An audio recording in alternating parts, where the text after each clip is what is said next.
Tonight on Hip on the Spot News. Lock the doors and dig deeper as the JDAMs are here. The Strike Eagle gets to strike with smart bombs. Petrovich finally gets his new watch. Hey, where is my wallet? Then we continue the search for the Phantom winner. This and more on How I Play.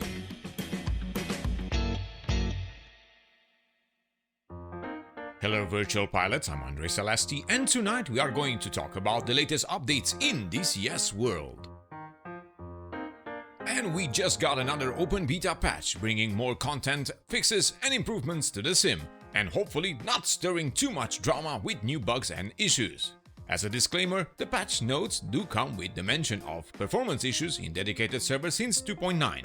This is ED's highest priority right now, and it can be that the situation could be already mended by the time we publish this video. And also, we have discovered an interesting issue that came with this patch regarding certain units in the editor. More about it later in this video. Here at How I Play, we will keep you informed as always, so make sure you subscribe to our channel to keep in touch with all the latest happenings in the CS world. Now let's see what's new. Well, in the settings department, we just received a max FPS slider, which can prove very useful when you want to reduce the throttling of your GPU. Nice! They worked on the coding for the cameras to provide a better performance and updated a few 3D models for the recently changed units like the B-1B Bomber and S-3B Viking. Oh, and the debug geometry shouldn't be visible for the units inside. We checked with Rupesh yesterday and things looked alright, but there are a few air ventilation spots in some places, but hey, we know we shouldn't be there, so it's all good.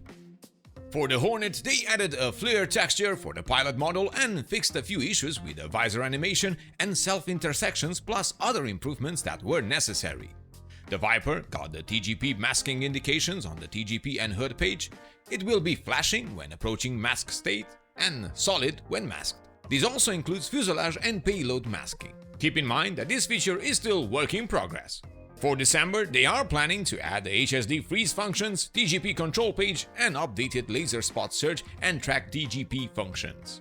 The Hind finally gets the new and updated pilot models inside and outside the cockpit with new animations.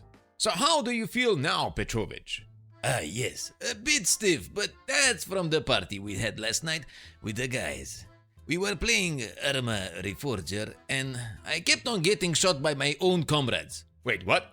How come? I don't know, but somehow they kept on apologizing and then shoot at me. Like, who does that? They even shot at George, despite him yelling from the top of his voice that we are friendly.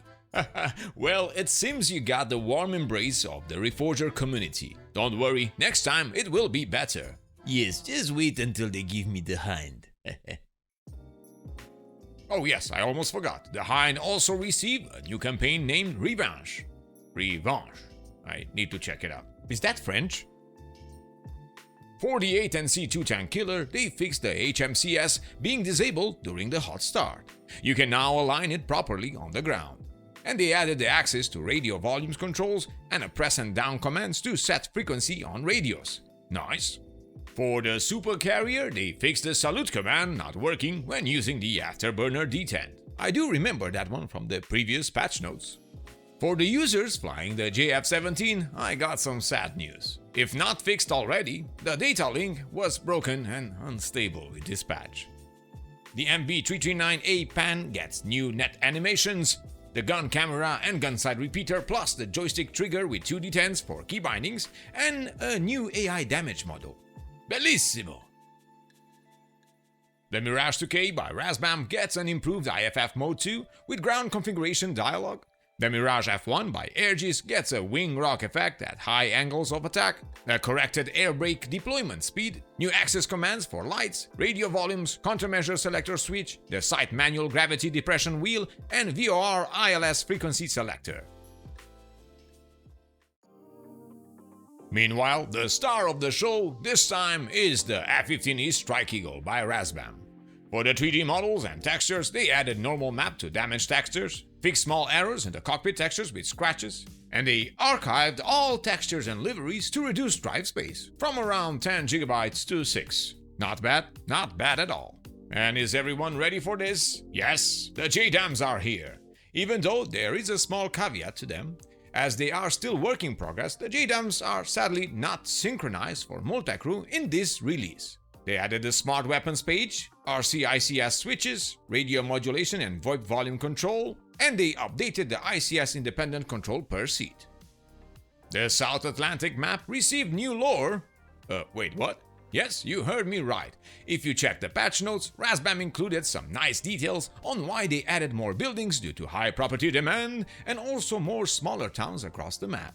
Best take is that the tree maps are replaced to improve performance across the whole map with a higher degree of accuracy. All in all, a good sight from the South Atlantic map. I am looking forward to take a few flights there. Do you? And last but not the least, the Normandy 2.0 map got a full list of new airfields like Biggin Hill, Manston, and many others. Now, as always, I linked the changelog in the video description. Feel free to check it out for a more detailed look at what is new with this update.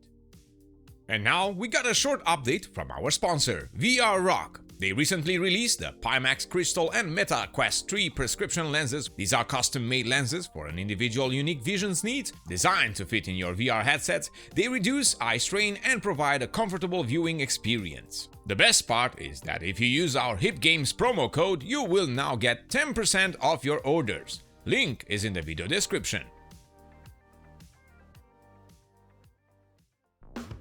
So in the beginning of this video, we mentioned that we found an issue, well, make that too, in some sort. It's something a bit more specific, and it affects the editor with the ammo tab when it's showcasing the unit. It seems that the BTR-82A has an issue that causes the window to get stuck when selected. Even if you close it and return to the normal map view, it causes the ammo tab to not showcase any units anymore. The second issue is selecting liveries in the Combined Arms faction, which I think is related to this first issue. The liveries don't appear as they should, more precise, half of them. And the quick fix is to select any livery that is visible and they reappear. Both issues lead to an infinite loading screen, and our community manager Rupert says that it's something to do with the liveries flooding in from other units to the BTR-82's list. We have submitted a report and hope for the best in the future.